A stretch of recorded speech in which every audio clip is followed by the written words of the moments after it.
Nós temos possibilidade, irmãos? Amém. Irmãos, como eu vou ler uma passagem aqui não é pequena, você irmãos pode sentar. Amém? Você pode abrir a sua Bíblia no livro de João, a partir do capítulo 4. Amém? Amém. Livro de João, capítulo 4. Até onde Deus quiser ler, vamos ler. Começa assim: quando, pois, o Senhor veio a saber que os fariseus tinham ouvido dizer que ele, Jesus, fazia que batizava mais que os discípulos que João, se bem que Jesus mesmo não batizava e sim os seus discípulos, deixou a Judéia, retirando-se outra vez a Galileia. E era necessário atravessar a província de Samaria. Diga para o seu irmão do lado: era necessário. Chegou, pois, a uma cidade samaritana chamada Sicar, perto das terras de Jacó, dera ao seu filho José. Estava ali a fonte de Jacó. Cansado da viagem, assentado-se Jesus junto à fonte, por volta da hora sexta. Nisto veio uma mulher samaritana tirar água. Disse-lhe Jesus: dai-me de beber, pois seus discípulos tinham ido à cidade para comprar alimento. Então lhe disse a mulher samaritana: como sendo tu judeu, pedes a beber a mim, que sou mulher samaritana? Porque os judeus não se dão com os samaritanos. Replicou-lhe Jesus: se conhecerás o dom de Deus, e quem é que te pede, dai-me de água de beber, tu lhes pedirias e ele te daria água viva. Respondeu ela: Senhor, tu não tens como que atirar, e o poço é fundo, onde pois tens a água viva?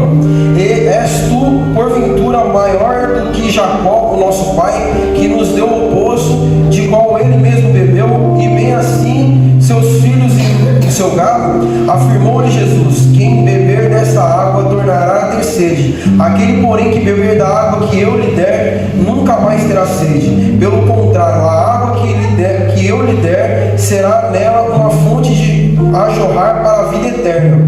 Disse-lhe a mulher: Senhor, dai-me desta água para que eu não possa ter sede, nem precise vir aqui buscá-la. Disse-lhe Jesus: vai, chama teu marido e venha cá. Ao que lhe respondeu a mulher: não tenho marido. Replicou Jesus: bem dissera, não tenho marido, porque 5 maridos já tivesse, e este que agora tens não é marido, e isto disseste com verdade. O Senhor disse à mulher: vejo que tu és o Senhor disse à mulher: vejo tu que és profeta. Nossos pais adoravam neste monte, e vós, entretanto, disseste que em Jerusalém é o lugar onde se deve adorar.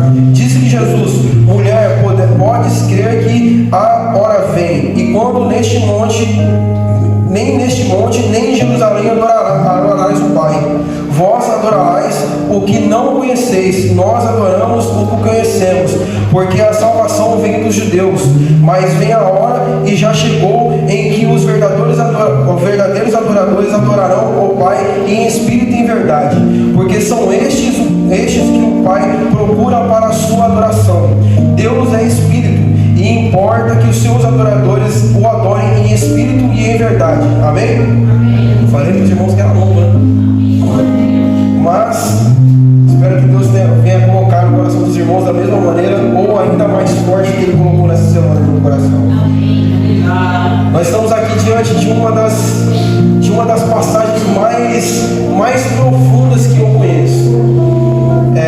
Jesus, antes de a gente aprofundar nessa palavra, eu queria dizer algo para os irmãos, que Deus ele me incomodou muito nessa semana a falar que nós esperamos muito que Jesus ele vai fazer algo num lugar específico, numa hora específica, num lugar arrumado, num lugar, sabe, totalmente desenhado daquilo. Nós colocamos o ambiente da igreja como um ambiente que só ali vai acontecer milagres, só ali as profecias se cumprem, só ali os milagres acontecem. E na verdade, irmãos, aonde Jesus passa acontece milagres. Às vezes nós temos no nosso coração de que o Senhor vai fazer algo na vida do nosso amigo quando nós trouxemos o nosso amigo à igreja.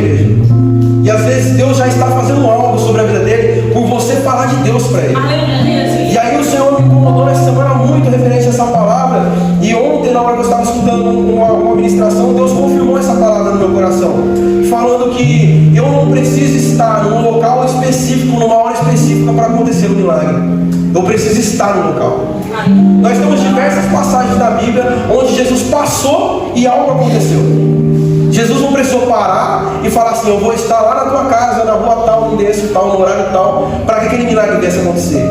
Ele só precisa que as pessoas creiam na palavra e ele estivesse passando por ali. Eu até deixei aqui uma passagem no meu celular só para poder deixar mais vivo isso. Em Marcos 5:21 fala da história da filha de Jairo. Jairo pediu para que fosse atrás de Jesus porque a filha dele estava morrendo. E aí fala aqui a passagem no verso 21: e passando Jesus onde vês um barco de um barco para outro, junto-lhe ele uma grande multidão, e ele estava junto ao mar. E eis que chegou um dos principais da sinagoga, por nome de Jairo, e vendo-o, prostrou em seus pés e rogava-lhe muito, dizendo: minha filha está moribunda, rogo-te que venhas e os impossíveis nas mãos, para que saia a vida. Você entende que ele foi atrás de Jesus.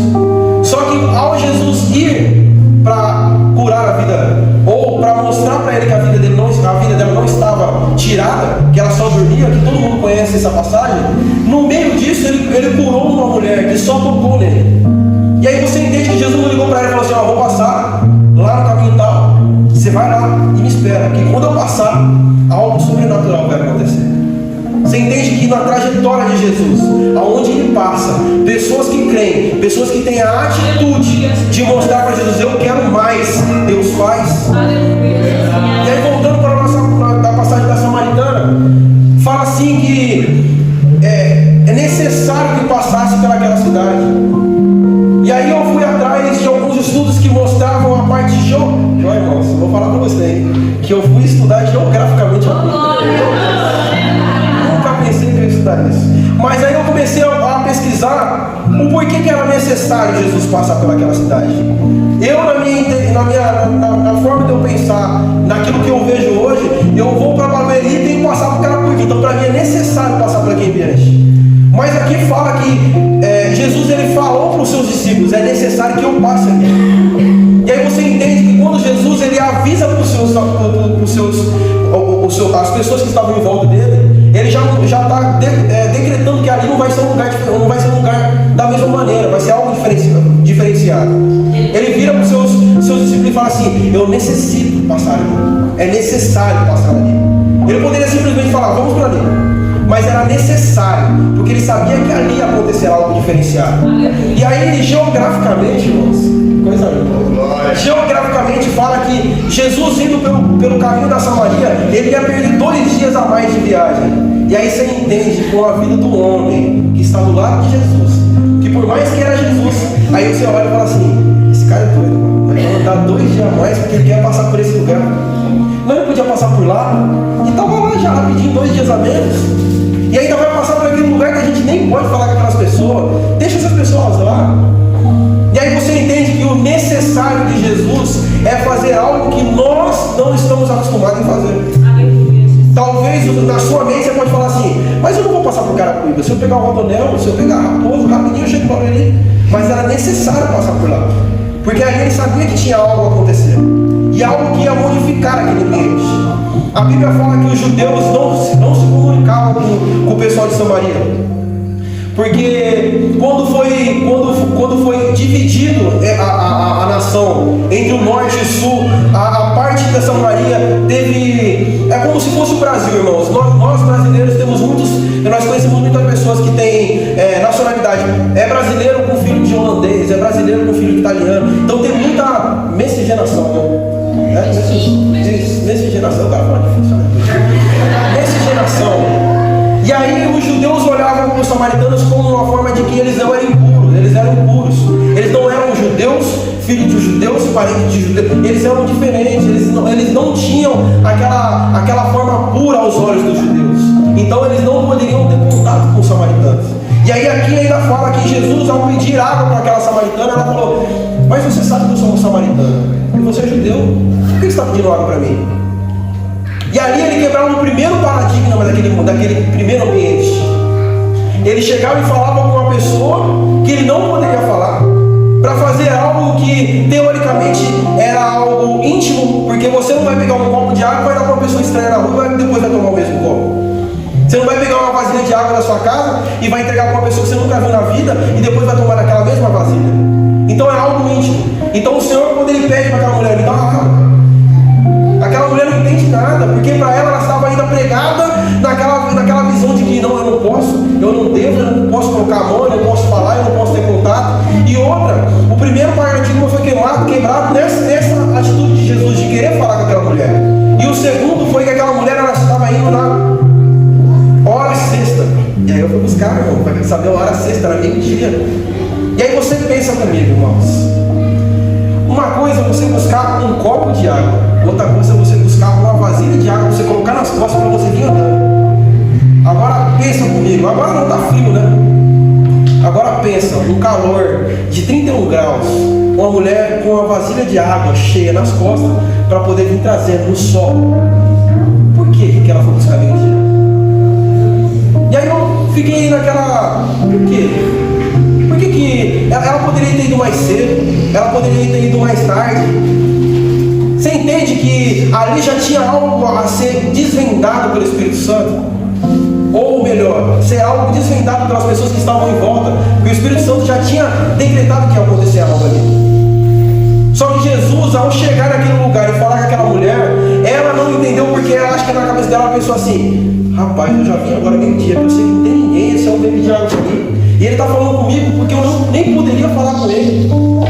E aí foi quebrando paradigmas ali, foi quebrando preconceitos que nós vemos colocando, a carne vem colocando, que você não pode, que você não deve, que você não pode isso, que você não pode aquilo. E muito que é pregado dentro das igrejas, muito que é pregado não só em cima dos altares, mas na rua, é que o crente não pode se misturar com as pessoas lá fora. Mas você tem que ter o discernimento de entender o misturar. Porque você não vai ficar pregando para crente a vida inteira, irmãos. Você não vai ficar buscando uma parte dos outros crentes para trazer para cá. Não, eu vou ali naquela igreja e vou trazer 3. Eu vou ali naquela igreja e vou trazer 3. E as pessoas que realmente precisam da palavra, você vai pregar quando? Você entende que Jesus estava fazendo a parte dele ali. Ele estava fazendo algo sobrenatural acontecer com uma pessoa que aparentemente não tinha necessidade de ouvir. Ele poderia pregar somente para os judeus. Ele poderia pregar somente para aqueles que criam na palavra dele, que já estavam no direcionamento deles. Mas ele já tinha algo com aquela mulher ali para poder ser desvendado naquela tarde. E aí a palavra fala que ele pediu água para aquela mulher. Vamos pegar aqui onde está certinho. Cansado da viagem, sentou-se Jesus junto à fonte, por volta da hora sexta. E nisso veio uma mulher samaritana tirar água. Disse-lhe Jesus: dai-me de beber. E aí você pensa: só tem um copo, né? Se eu der água para esse homem, como é que eu vou tomar água depois? Mas amém, né? Eu vou perguntar para ele por que ele está falando comigo. E aí ela vai falar para ele: pois seus discípulos tinham ido à cidade para comprar peixe. Então disse a mulher: como sendo tu judeus, pede de beber para mim, que sou mulher samaritana. E aí Jesus replicou dizendo: se conhecesses o dom de Deus, que é o que te pede, dai-me de beber, tu lhe pedirias, e eu te daria água viva. Você entende que às vezes o Senhor está em diversas formas falando conosco e nós não estamos entendendo nada. E o primeiro tapa na cara foi esse, porque a mulher não entendeu que era Jesus que estava ali. Ela não entendeu que aquela pessoa que pedia água para ela era o dono da fonte, é aquele que poderia mudar toda a história da vida dela. E ela continuou questionando, como muitas das nossas vezes na nossa vida a gente questiona. O Senhor manda ali uma pessoa falar com você, para te direcionar, para te colocar aquilo que Ele quer que você faça, para mostrar para você o caminho que Ele quer que você ande, e você fica: mas por quê? Mas eu não estou entendendo, mas por que o Senhor quer isso? E você fica debatendo, questionando. E aí disse o Senhor: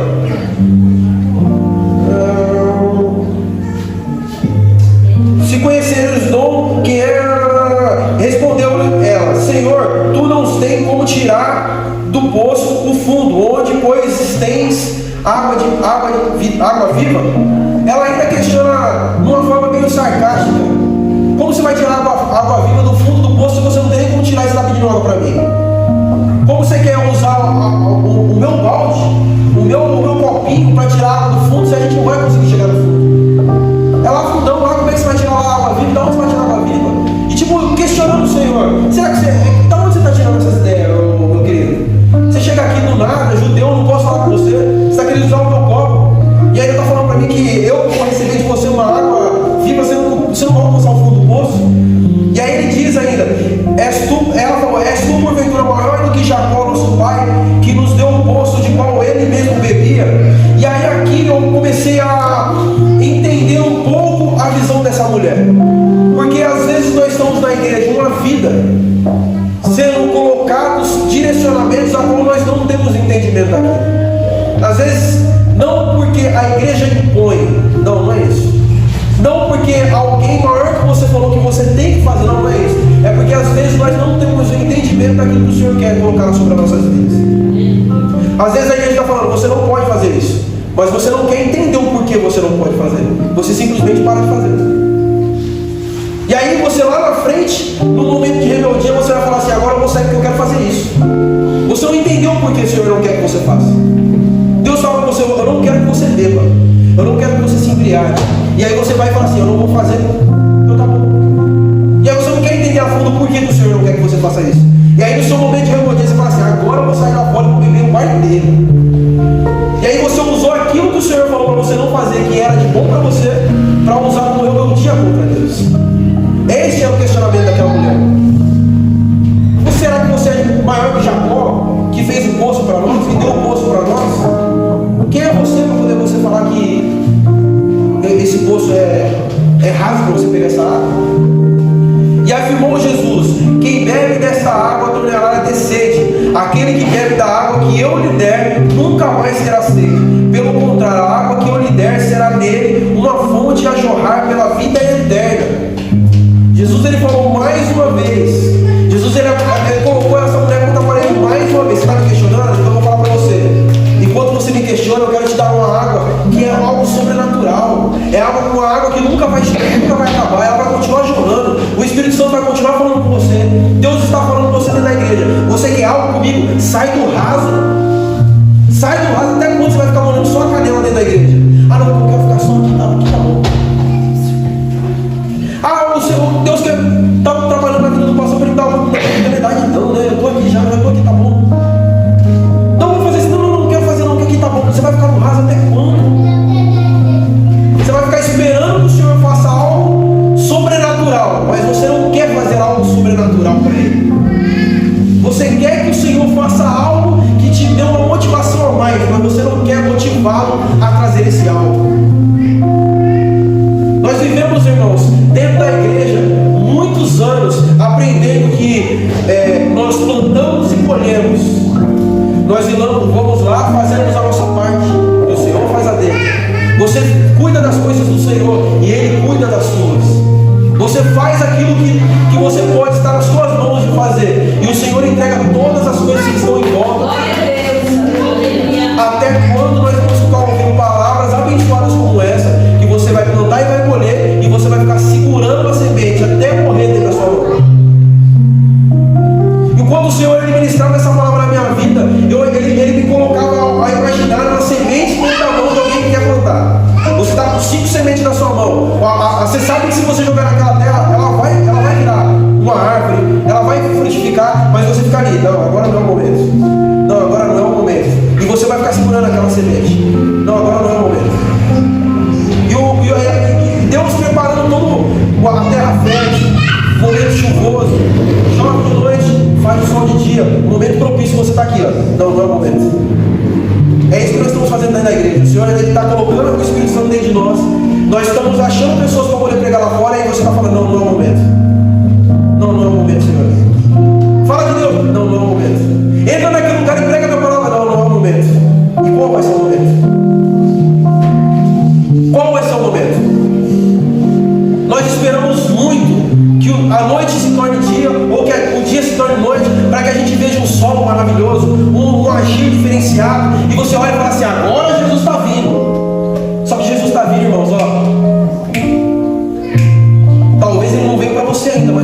Deus em volta de você, Ele já veio. E nós não estamos ligados com isso. Até quando você vai ficar segurando a semente a qual o Senhor colocou no teu coração? Até quando você vai ficar segurando e tirando o oxigênio da semente que o Senhor colocou? Está aqui a semente, é só ir lá e plantar. Só ir lá e fazer. E aí a palavra do Senhor mais para frente fala assim: disse-lhe Jesus, vai e chama teu marido. E aí ele foi a um ponto mais profundo. Porque talvez se ele ficasse ali só falando da água, que a água, e a água, e a água, e aquela mulher ia ficar rebatendo. Ah, mas a água, e Jacó, e a água, e o poço, e Jesus ia falar da fonte viva. E aí se aquilo e a mulher não entender nada. E aí Jesus, ele tem sempre uma estratégia que ele nos pega na curva, irmãos. Eu sempre falo para meus amigos assim: se você não vier agora, Deus vai te pegar na curva. Porque na curva, irmão, não tem pra onde correr. E aí Jesus, ele foi na curva, onde não tinha pra onde correr. Ele disse: vai e chama teu marido e vem para cá. Ao lhe responder a mulher: não tenho marido. Ali ela entendeu que aquele homem já não era qualquer homem. Ali não era qualquer judeu que estava pedindo água. Ali não era qualquer homem que queria dar uma simples água viva para ela. Não era só alguma coisa que estava acontecendo ali, ela entendeu. E aí ela mais para frente ela fala assim: não, ele continua a falar. Ao que respondeu a mulher: não tenho marido. Ele replicou Jesus: bem disseste, não tem marido, porque 5 maridos já tivesse, e esses agora que tem, não é teu marido. Irmãos, aqui Jesus, ele colocou algo no meu coração nessa semana, que eu falei assim: Deus, talvez eu fale e depois os irmãos vão ficar bravos. Talvez eu fale da mesma maneira que o Senhor está falando comigo e os irmãos não compreendam. Mas aqui o Senhor fala com a mulher de uma forma que só estava eles dois. E aí ele podia vir com um verbo rasgado, ele podia vir com a palavra rasgada. Ó, toma vergonha na sua cara, vem adorar o meu nome. Ó, toma vergonha na sua cara e entende que eu não sou qualquer pessoa. Eu sou Jesus. E às vezes Deus está te trazendo no seu íntimo e falando com você: tome vergonha. Faça algo diferenciado. Vai ficar vivendo no raso até quando? Aleluia. Eu tenho colocado palavra, eu tenho colocado dons, eu tenho colocado algo diferenciado sobre a tua vida. E você está escondendo os dons até quando? Glória a Deus. Aleluia. Só que aqui Deus falou, o Senhor falou com ela, só eles dois. Você está esperando Deus falar com você na frente de todo mundo? Porque aqui, se tivesse pessoas ao lado, talvez aquela mulher, ela não teria recebido aquela palavra com bons olhos. Quando ela entendeu que Jesus estava falando do marido que já tinha se passado vários sobre a vida dela, talvez no erro, talvez em coisas erradas que ela tinha pensado ou tinha feito, talvez se ele tivesse falado isso na frente de todo mundo, ela se sentiria envergonhada, a ponto de falar assim: eu não quero mais saber de Deus, eu não quero saber de Jesus, eu não quero saber de nada, porque ele me envergonha na frente de todo mundo. Mas você entende que Jesus, ele prepara o momento certo e na hora certa para falar aquilo que você precisa ouvir. Aqui acabou a conversinha de eu quero água. Não, agora Jesus, ele já foi com um tapa na cara mesmo. Então traz o seu marido que eu quero ver. Cadê o seu marido? E aí a gente conversa entre nós. E aí você vê que na frente está escrito assim: Senhor, disse a mulher, vejo que tu és profeta. Nossos pais adoravam neste monte. Vós, entretanto, disseis que em Jerusalém é o lugar onde deve adorar. Disse-lhe Jesus: mulher, podes crer que a hora vem, e quando nem neste monte, nem em Jerusalém, adoraremos ao Pai, mas vós adorais o que não conhece, e nós adoramos o que conhecemos. O que Jesus quis dizer isso para aquela mulher? Talvez, irmãos, nós estamos dentro da igreja e nós não temos o entendimento do Deus que nós servimos. Bem rasgado. Talvez nós temos 30 anos dentro da igreja, 20 anos dentro da igreja, e nós não temos um particular com Ele ainda. Nós não temos o entendimento do que Ele pode fazer. Nós temos o entendimento do que Ele pode fazer por aquilo que outras pessoas falaram. Alguém veio aqui testemunhando o que Deus livrou, o que Deus fez, que Deus fez eu comprar uma casa, Deus fez eu comprar um carro, Deus me deu uma parte de emprego, Deus fez isso, Deus fez aquilo. E você que é você, não tem algo sobrenatural com Deus ainda. E aí talvez você ainda está vivendo o Deus que você não conhece. Talvez você está dentro da igreja, está adorando um Deus que você não conhece.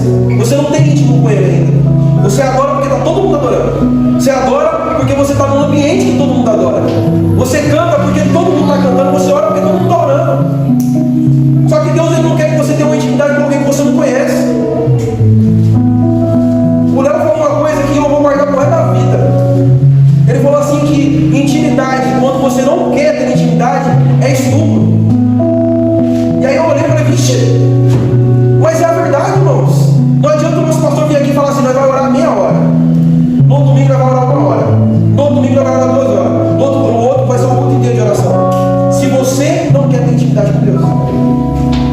Porque a intimidade com Deus ela tem que surgir de dentro de nós. Nós temos que conhecer o nosso Deus. Nós temos que conhecer aquele que pode todas as coisas. Nós temos que ter intimidade com Ele. Eu não tenho que ter intimidade com Deus porque minha esposa tem intimidade com Deus. Eu não posso ter intimidade com Deus porque meu amigo tem intimidade. Não, eu tenho que ter intimidade com Deus porque eu conheço o Deus que eu sirvo. Eu sei o que Ele pode fazer. Eu sei de onde Ele pode me tirar. Eu sei da porta que Ele pode abrir. Eu sei que Ele pode trazer todos os meus familiares para dentro da igreja. E às vezes você está buscando Deus que você não conhece ainda. Ah, porque Ele vai trazer meu marido. Ah, porque Ele vai trazer minha esposa. Ah, porque Ele vai trazer meus filhos. Mas quem é esse Deus? Ah, não sei. É o Deus lá que passou prega. É o Deus lá que deu uma casa para o irmão. É o Deus que abriu uma porta de emprego abençoada para o irmão tal. Até quando você vai ficar satisfeito e não ter um tete-a-tete com o Senhor? Quando o Senhor colocou essas palavras de pai e filho para mim, Ele colocou numa visão de realmente pai e filho. E o Senhor me questionou muito sobre a relação que eu tenho com meu pai. E minha esposa está aqui de presente e sabe que a minha relação com meu pai parece dois irmãos. Brinca junto, mora junto, dá risada. Eu e meu pai é assim, é 24 horas um brincando com o outro. Mas o Senhor, ele me questionou o porquê que eu não tenho cuidado com meu pai, porque eu tenho cuidado com Deus. Ele é meu pai. Por que eu não tenho tempo com meu pai da mesma maneira que eu quero ter tempo com Deus? Ele não é nosso pai? Por que você não procura ter tempo com ele? Aí entra aquela visão de que a igreja é o fast food. Eu chego, Deus, eu preciso disso. Sai da porta e fica esperando acontecer. Eu não sei o porquê o Senhor está falando dessa maneira. Mas o Senhor sabe que tem pessoas aqui que precisam ouvir isso. Saia do raso, irmãos. Sai do raso. Até quando você vai vir aqui ouvir e ficar só ouvindo? No começo do ano eu coloquei um propósito na minha vida. Eu quero viver o sobrenatural. Eu quero viver realmente. Sabe o que é viver o sobrenatural? É você não depender da mão de ninguém. Ah, irmão, você é louco, irmão. Eu preciso pagar minhas contas, eu preciso trabalhar num lugar que eu sei que vai cair o dinheiro lá. Irmão, não estou falando para você pedir as contas e viver agora andarinho. Não estou falando isso. Eu estou falando que você tem que estar nas mãos do Senhor, sabendo que se Ele quiser tirar aquele emprego, Ele vai tirar. Se Ele quiser tirar aquele carro, Ele vai tirar. Só que vai continuar não faltando nada, porque Ele é Deus. Você entende que tudo aquilo que está nas suas mãos hoje é passageiro, irmãos. Deus deu, mas Ele tem o mesmo poder de dar, Ele tem o mesmo poder de tirar, e você continua adorando Ele com você, sendo abençoado naquele momento, e entre aspas, não sendo abençoado, tendo as riquezas que o Senhor tem para nossas vidas, ou não tendo.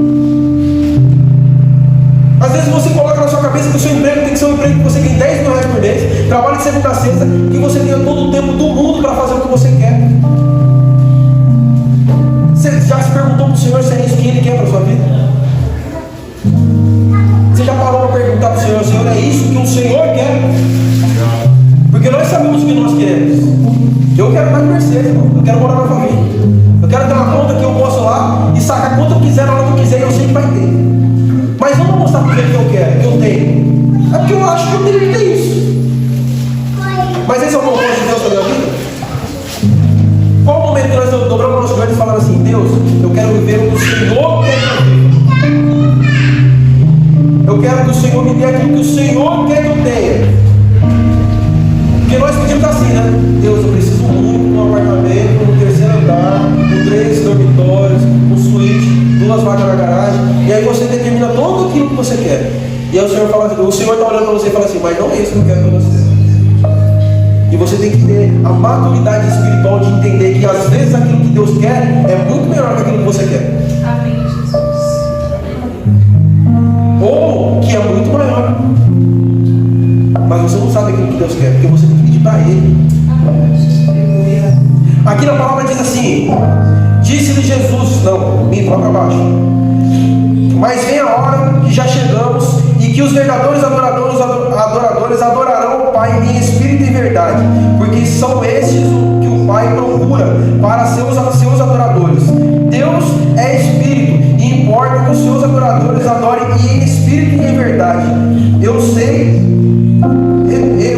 respondeu a mulher, e que há de vir o Messias, chamado Cristo. Ela continuou questionando o Senhor. Irmãos, teve uma hora que eu li essa passagem umas 15 vezes. De ontem para hoje. Antes de ontem eu já estava lendo. Mas de ontem para hoje eu penso, essa mulher deve ser, não é possível, cara. Você tá ali com Jesus.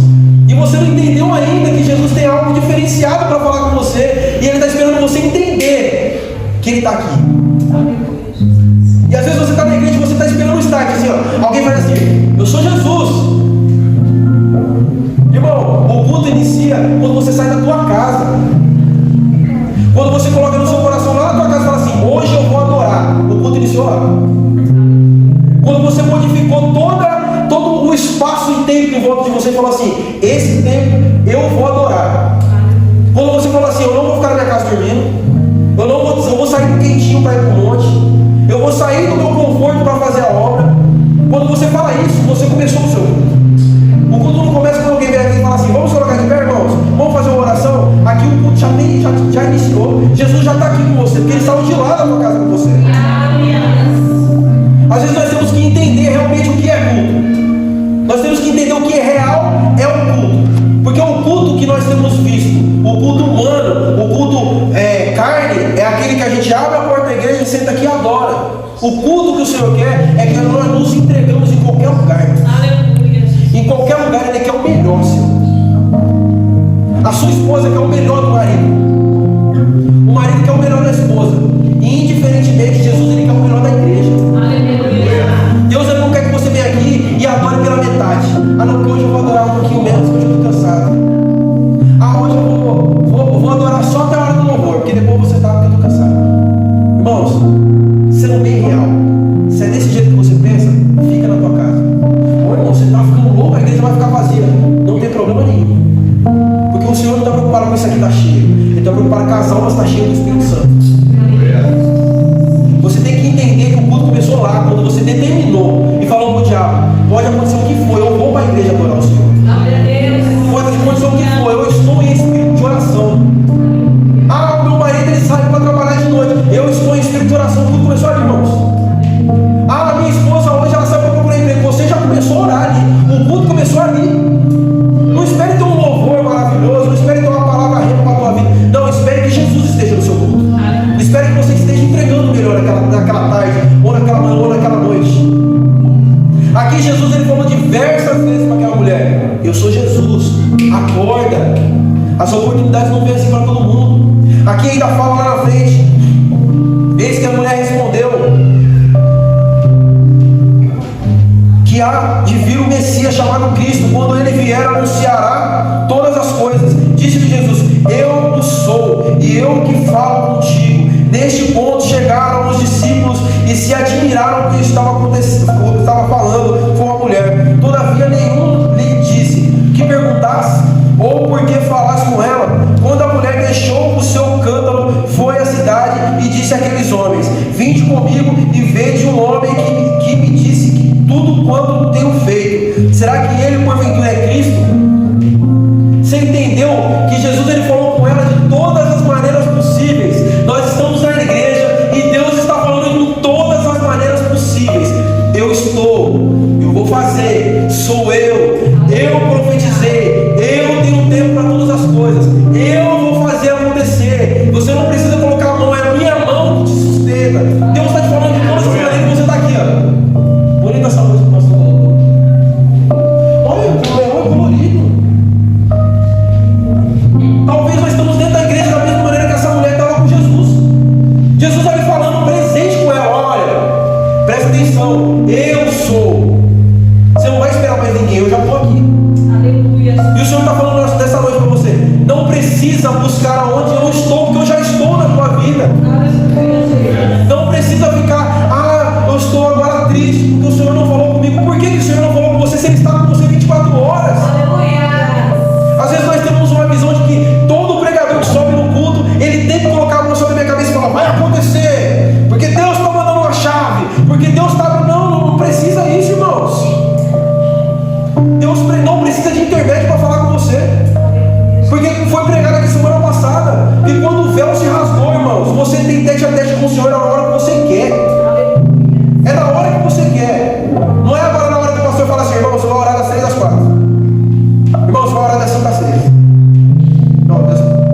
vai falar comigo das 4 às 5, das 5 às 6. Não, Deus fala que quer falar com você 24 horas. Deus quer falar com você na hora que você acorda e na hora que você dorme. Na hora que você está no seu serviço nervoso porque está acontecendo algo não é aquilo que você quer. E na hora que você está se alegrando com a tua família que você conseguiu aquilo que você tanto imaginava. Ah, mas Deus, eu preciso tanto de uma porta de emprego, Senhor, eu não aguento mais. Eu estou devendo isso, eu estou devendo aquilo. E o Senhor está aqui, calma. Você está devendo? Qual o problema? Está faltando alguma coisa? Deus, eu preciso de um carro. Você sem carro. Está faltando alguma coisa? Ah, Deus, mas eu queria tanto. Está faltando alguma coisa? E o Senhor está aqui, calminho, olhando para você e falando assim: calma, calma. Fala que não, pastor, respira o coração. Não estou entendendo por que dessa euforia toda. Eu sou Jesus, eu estou no barco. Aleluia. Por que você está descendo essa euforia toda? E aí você entende que no final de tudo aquilo que o Senhor falou, ela ainda teve a dúvida. Chegou lá na cidade e falou assim: eu falei com um homem que revelou minha vida inteira. Aí você fala no dia de hoje: eu vou na igreja, rapaz do céu, o cara revelou uma RG, você pega o texto da minha casa, falou que eu estava passando, o que ele passando. E toda aquela euforia. E será que ele é Jesus? Será que ele é o homem de Deus? Irmãos, nós temos que começar a entender que nós temos que sair do raso.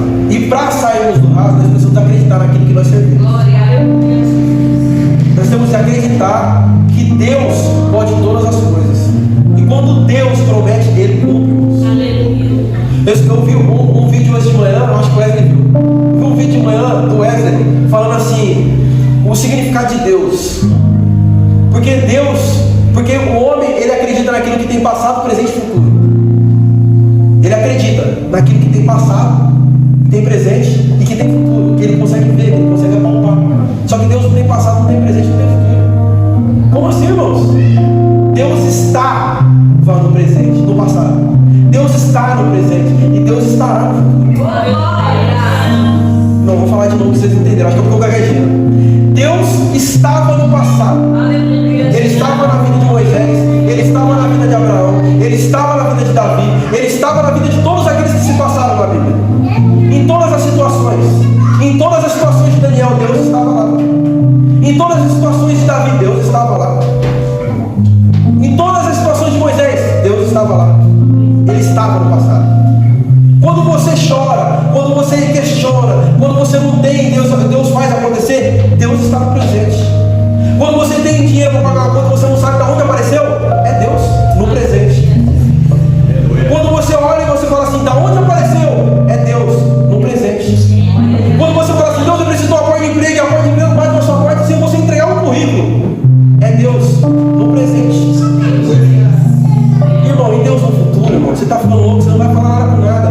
Deus no futuro é quando nós vamos para a glória e que nós olhamos e falamos: santo, santo. Ali não, já não vai ter a roupa bonita, o terno maravilhoso, o carro de luxo, a casa de luxo. Não, ali é santo. É santo. Você vai olhar para Deus, você vai conseguir descrever em outras palavras. Você vai olhar e vai falar assim: santo. E vai ficar santo, santo, santo, santo, até você terminar de descrever. E isso vai ser a eternidade. Você vai olhar e você vai ver que não tem choro, que não tem tristeza, não tem falta. E aí você vai entender que realmente é Deus no futuro. Então teve Deus no passado, Deus no presente, e vai ter Deus no futuro. Irmãos, aqui na palavra fala que Deus, Ele procura os verdadeiros adoradores que adoram em espírito e em verdade. O que é adorar em espírito e em verdade? É você não se preocupar com quem está ouvindo a sua oração.